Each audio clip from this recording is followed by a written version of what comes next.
Oi, gente, tudo bem? Então, eu sou o Vinícius, né? Vocês devem ter me conhecido no sábado de apresentação. Eu sou o professor de filosofia de vocês e hoje a gente vou estar gravando uma aula para vocês sobre, dando continuidade, né, às nossas aulas sobre filosofia política. Agora a gente vai pegar alguns outros autores que vocês já devem ter lido, já devem ter visto, e agora a gente vai comentar um pouco mais sobre eles. E os três autores são o Locke, o Hobbes e o Rousseau. Né?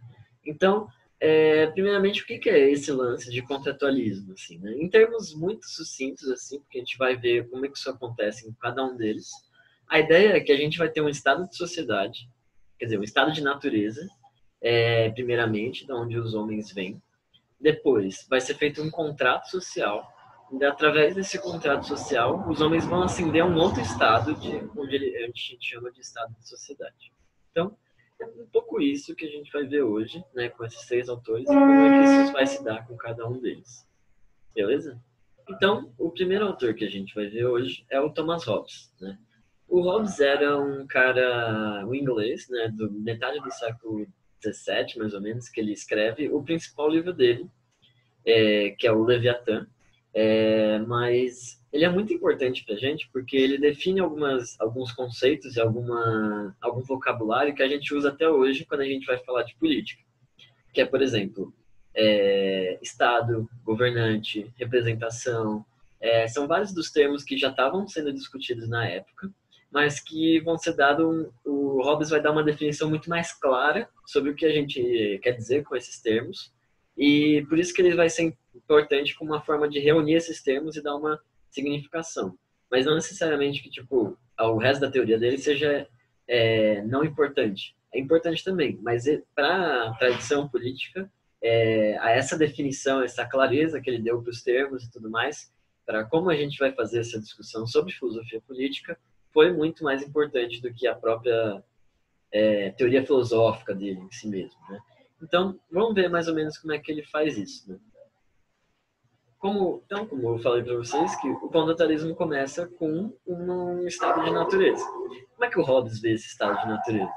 Ele vê o estado de natureza mais ou menos assim. Bom, tem homens que são isolados. Com certeza vou errar e vou falar homens, mas eu quero dizer humanos, tá bom? Só para os autores utilizam homens, mas vamos usar humanos, tentar usar humanos. Então, o Hobbes vê os humanos no estado de natureza primordial, primitivo, como pessoas isoladas e pessoas que essencialmente só querem sobreviver, né? Se como qualquer outro ser. A questão é, o Hobbes, bom, então o Hobbes vê os humanos primordiais, né? Os humanos nessa fase inicial que ele chama de estado de natureza, como pessoas que essencialmente estão ali para lidar com a sua própria sobrevivência. Essa é a única preocupação que eles têm: obter comida, né, abrigo, água e tudo que seja necessário para que eles sobrevivam bem. Só que, nesse estado não tem leis, não tem regras, não tem moral. Então, você pode utilizar quaisquer meios que você tiver. Você tem uma liberdade restrita para você conseguir o que você precisa. Então, na medida em que os homens começam a perceber de que eles estão em um estado de igualdade, porque embora um seja um pouco mais forte que o outro, sempre tipo existe uma conciliação de dois para derrubar esse que é mais forte. Então, não tem nenhuma necessidade de você procurar uma desigualdade natural entre os homens. Todos eles naturalmente são iguais. Agora, o problema é, já que todo mundo é igual, eu preciso garantir que, de alguma maneira, a minha felicidade, ou seja, o fato de que eu preciso sobreviver e das condições que eu tenho, precisam ser garantidas também no futuro. Né? E aí que começa a surgir o problema. Porque no futuro, eu vou precisar de que os recursos que eu tenho hoje me garantam no futuro. Então, aí começam a acontecer os vários conflitos. Né? Porque os homens começam a acumular riquezas, acumular posses, acumular produtos, acumular terras, e isso começa a gerar os conflitos, já que nem todo mundo consegue obter esses mesmos recursos, porque os recursos são limitados. Então, se todo mundo quer tudo e os recursos são limitados, eles vão acabar entrando em conflito, né? Nesse conflito, os humanos, né, eles passam a enfrentar uma série de abusos de um do outro, né? Começa a trapacear, começa a fazer esquema, tudo que você imagina de pessoas tipo malignas, assim, né? Mas elas não estão infringindo nenhuma lei, é o direito delas também exercerem isso. E elas começam a subjugar umas às outras e tudo mais, até que chega um momento em que tá todo mundo com medo um dos outros, né? Por isso que, inclusive, ele fala o homem é o lobo do homem. Então tá todo mundo com medo um do outro e todo mundo tem medo dessa morte violenta, que é o pior dos maus, né? Que você tá dormindo, de repente você morre, né? Ou de repente você tá fazendo alguma coisa no seu canto, vem alguém e te mata, né?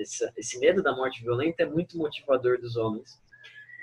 Aquilo leva eles a imaginar que tem que existir alguma ordem, né?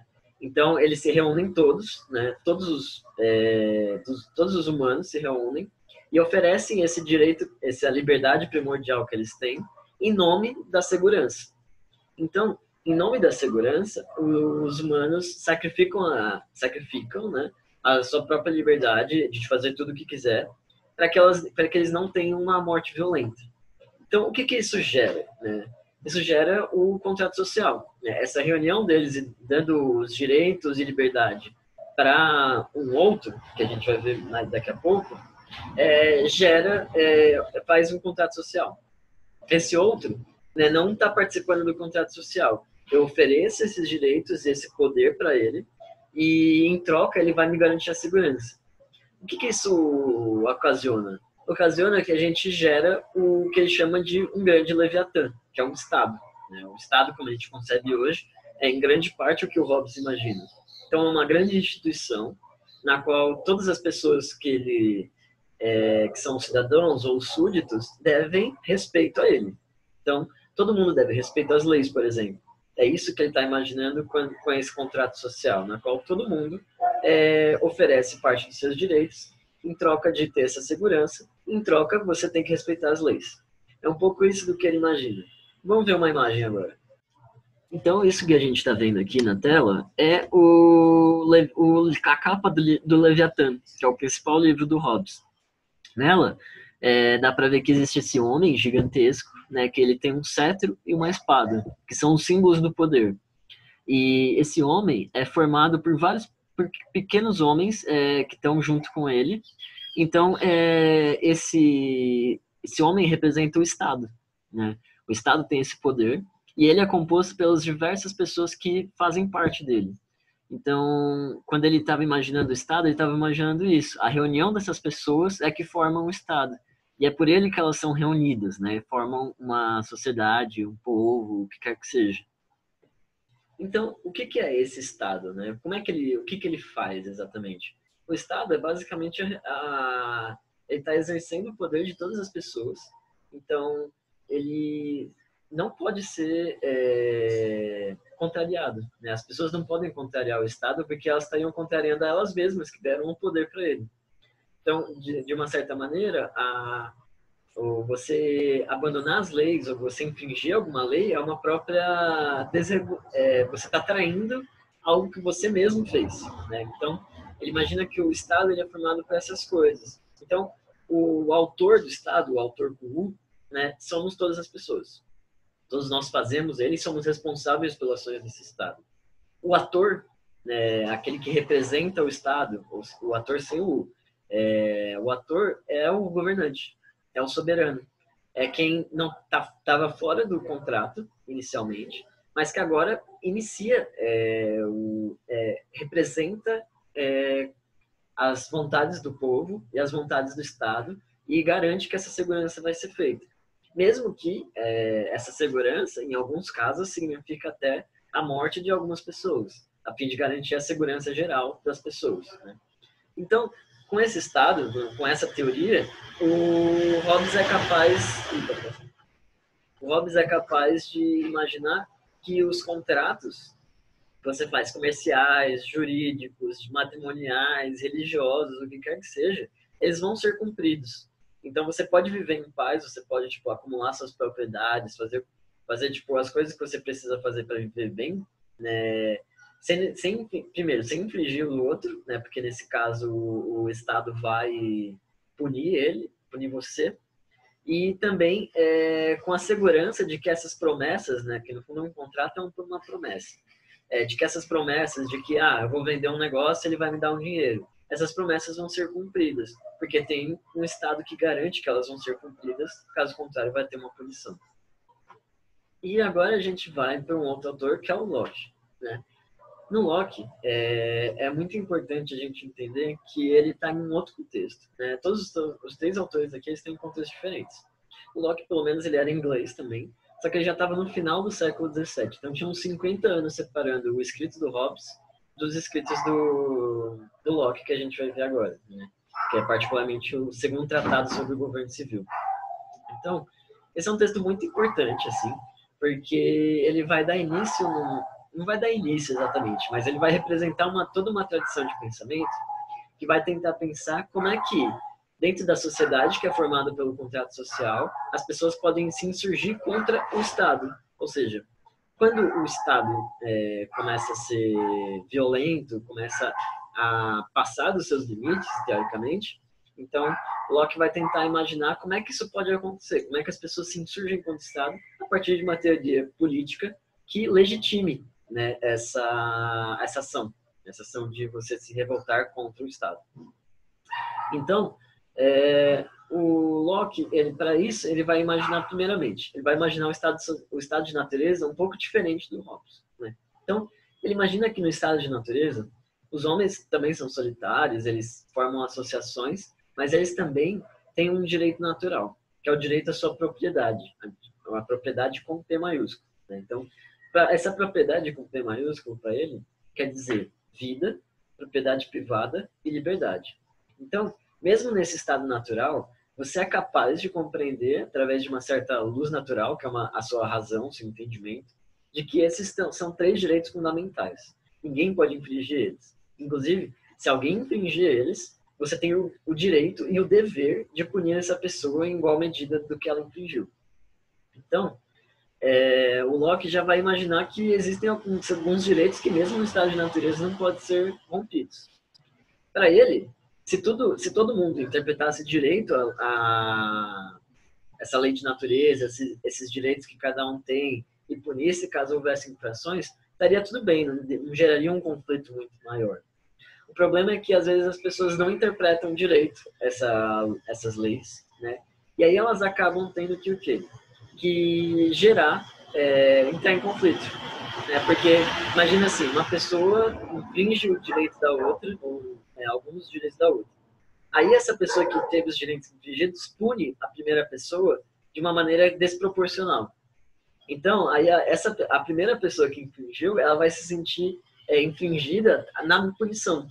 E ela vai se voltar de novo contra outra pessoa, e isso vai gerar uma bola de neve que vai envolver outras pessoas, outros conflitos, que eventualmente vai colocar as pessoas em estado de guerra, tal como o Hobbes imaginava mesmo, assim, onde não tem lei, onde todo mundo está contra todo mundo, e todo mundo tem que se virar contra, né? Então, quando isso acontece, e se isso acontece, porque não é uma necessidade, o Locke imagina que a gente vai formar... Primeiro a gente vai todo mundo se reunir e vai formar um contrato. Todo mundo vai abrir mão, né, desse direito de punição. É só o direito de punição que você abre mão. E você oferece ele para essa instituição, essa sociedade que você forma com as outras pessoas que também abriam mão desse direito. Então, a primeira coisa que é gerada para o Locke é uma sociedade. Isso vai ser muito importante, né? A partir dessa sociedade, na qual todo mundo tem que abrir mão dos seus direitos, então tem que ser uma decisão unânime, ele imagina um segundo contrato. Nesse segundo contrato, essa sociedade, a sociedade, forma um governo. Um governo que ele imagina um governo, a soberania, né, que só pode estar na mão de uma pessoa, na mão de uma instituição, pelo menos, no legislativo. Né? Então, só tem uma instituição que pode legislar as leis e punir as outras pessoas. Então, fazer leis e executar a punição. Então, para isso, tem esse segundo contrato, então é que você é capaz de imaginar um estado onde você vai ter uma soberania, onde você vai ter cidadãos e tudo mais. Só que reparem, os direitos fundamentais que estavam lá desde o estado de natureza não somem. Você ainda tem esses direitos e, na teoria dele, eles não podem ser violados em nenhum momento. Você pode até adquirir outros direitos, como, sei lá, acesso à internet, ou outras coisas assim que garantam que sejam importantes, assim, o direito de, acho que isso já entra na liberdade, mas outros direitos que podem ser inventados, né? Sei lá, o direito de poder amar, o direito de negócio e tudo mais. Mas os direitos fundamentais, eles são fundamentais, né? Por isso que eles têm esse nome. E eles não podem ser violados de nenhum jeito, nem pelo Estado. Porque o Estado está lá para proteger esses direitos. Então, não tem nenhum sentido você entrar, você ter essa sociedade e essa sociedade ter os direitos infringidos pelo Estado, que ela mesma colocou lá, né? Então, a grande sacada do Locke foi imaginar que, bom, se o governo em algum momento se tornar tirânico, então, e violar esses direitos fundamentais, principalmente, então a sociedade, que ela já está formada pelo primeiro contrato, ela é capaz de se insurgir contra o governo colocado lá. E o que isso faz? Bom, faz com que o governo colocado lá possa ser destituído sem que a sociedade se rompa. Porque fica mais claro quando a gente pensa no Hobbes, né? As pessoas só viram uma sociedade, um governo, algo unificado, quando elas fazem o contrato com o Estado, criam o Estado. Para o Locke, primeiro as pessoas se reúnem numa sociedade e a sociedade institui o Estado. Então, o Estado está a serviço dessa sociedade. Por isso, a população tem um direito de resistência, tem um direito de rebelião, né, que vai ser muito importante para as teorias políticas dali em diante, inclusive para a época do Locke. Né? Ele não estava fazendo isso à toa, ele estava numa época em que estava tendo uma rebelião na Inglaterra e ele precisava legitimar essa rebelião. Por isso que ele precisava pensar uma teoria que legitimasse essa rebelião contra os monarcas lá instituídos. Bom, então, o último dos nossos autores que a gente precisa ver hoje é o Rousseau, né? Então, vocês viram que já tem uma mudança bem grande entre o Hobbes e o Locke. E agora vai ter uma maior ainda entre esses dois autores e o Rousseau. Particularmente porque o Rousseau, né, já é um francês, né, ele já está inserido em outra época, em outro contexto. Ele está no meio do século XVIII, né, então já também uns 50 anos à frente do Locke. E ele está imaginando outras coisas, ele está vendo outras coisas no mundo dele, e ele está querendo formular uma teoria que mantenha um poder na sociedade maior do que era na época. Na época era uma monarquia absolutista, e ele precisava imaginar uma teoria que legitimasse a participação da sociedade. E ele vai ser bastante importante por causa disso. Inclusive, ele vai inspirar vários dos revolucionários franceses que vão participar na Revolução Francesa. Né? Uma ala desses revolucionários vai admirar Rousseau como se fosse a oitava maravilha do mundo. Né? Mas então, como é que o Rousseau vê essa teoria do contrato? Ele se utiliza da teoria do contrato também, só que ele vê o estado de natureza de um jeito bem diferente. Né? Primeiro, ele vai falar, bom, contra o Hobbes, né, eu imagino que os homens, né, primordialmente, e de natureza, eles não eram em nada violentos, eles não eram em nada maléficos, né, eles não eram em nada preciso fazer tudo para garantir o meu próprio pão. Né. Eles eram isolados, eles não tinham contato social muito uns com os outros, mas eles eram dóceis. Eles eram como se fossem animais naturais, assim, eles tinham adaptações corporais, que permitiam que eles acessassem recursos, frutas, caçassem outras coisas. Então, tudo isso o Rousseau imagina para o homem também natural, primordial. Assim.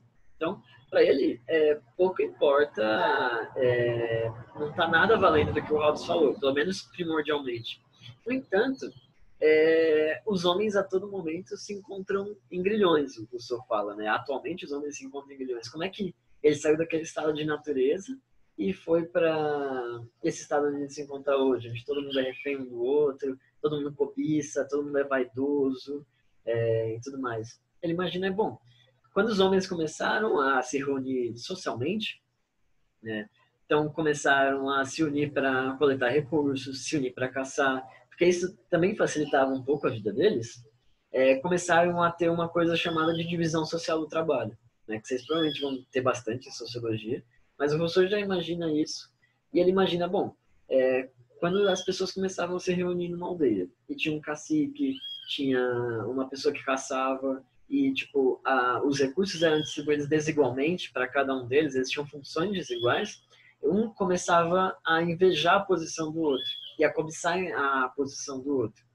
Isso fez com que os homens começassem a se tornar um pouco parecidos com o que eles são hoje.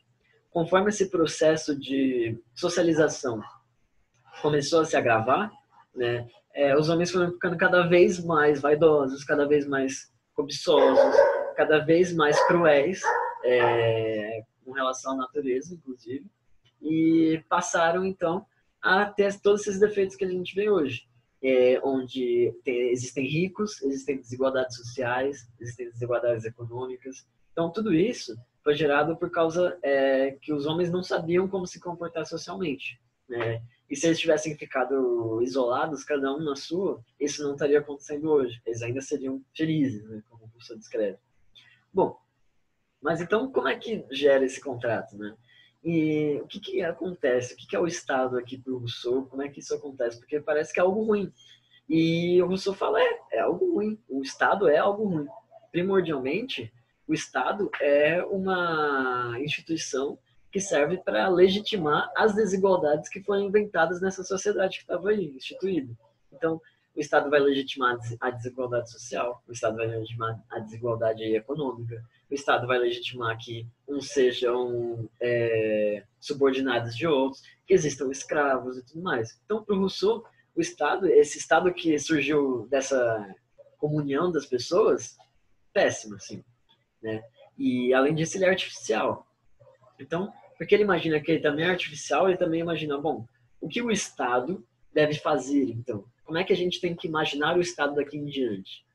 O Estado tem que ser imaginado a partir da sociedade. Então, o Rousseau, ele lembra daqueles dois contratos que a gente tinha visto no Locke?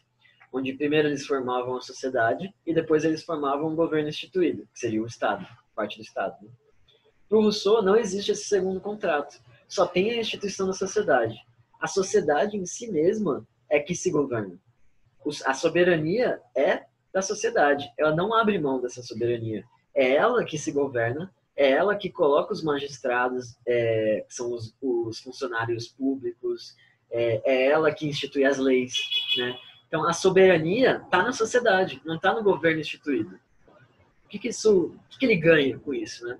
Ele ganha que os magistrados, o Estado, todas as pessoas que funcionam com esse arcabouço para a sociedade, primeiro, são funcionários da sociedade, então estão a serviço dela, e eles têm o dever de interpretar a vontade geral da sociedade. Isso vai ser um termo importante para o Rousseau, que é a vontade geral. Então, quando ele está escrevendo lá um livro que ele chama do contrato social, ele vai falar, bom, a soberania, primeiramente, ela é inalienável, então ninguém pode retirar a soberania da sociedade. E o governo, o Estado, qualquer coisa que seja público, que seja em prol da sociedade, tem que ser imaginado como interpretando essa lei fundamental, que é a vontade geral. Aí a dificuldade é interpretar essa vontade geral, que seria a vontade, não seria exatamente a vontade de todos, mas seria uma vontade que beneficiasse essa sociedade. O ganho disso, né, é que a sociedade volta a ser ativa, né? Tanto no Hobbes ela nem existia praticamente, só existia com o Estado. No Locke ela só existia quando você precisasse se revoltar contra o governo, né? Aqui no Rousseau a sociedade tem um papel muito mais ativo. Ela participa a todo momento, ou demonstrando ou expressando sua vontade geral e regulando com que os funcionários que são do governo e do Estado cumpram os seus deveres, né? Então, é um pouco isso que ele ganha com essa teoria, que é muito interessante, assim, para a teoria política como a gente vê hoje em dia, né? Ciência política não gosta muito, mas para a filosofia isso é ganho inimaginável. Então, bom, eu vou deixar 2 links aqui de material extra, caso vocês queiram dar uma olhada. Um deles é um vídeo bem bonitinho de um canal chamado 8-Bit Philosophy, em que eles comparam o Hobbes e o Rousseau. E ele é bem legalzinho porque ele é em 8 bits, né? Então ele mostra umas imagens de Pokémon e vai fazendo umas outras traduções, assim. E ele tem legendas em português. Ele está em inglês, mas ele tem legendas em português no YouTube, então é bem tranquilo. E o outro é uma música do Supertramp, o Logical Song, que é uma música que representa mais ou menos esse espírito de Carpe Diem, esse espírito de todo mundo é bom, mas a sociedade o corrompe, que o Rousseau expressa um pouco no estado de natureza dele. Então, se vocês não tiverem mais nada para fazer ao longo da sua semana, quiserem ver alguma coisa interessante, dê uma olhada nesses 2 links, são rapidinhos.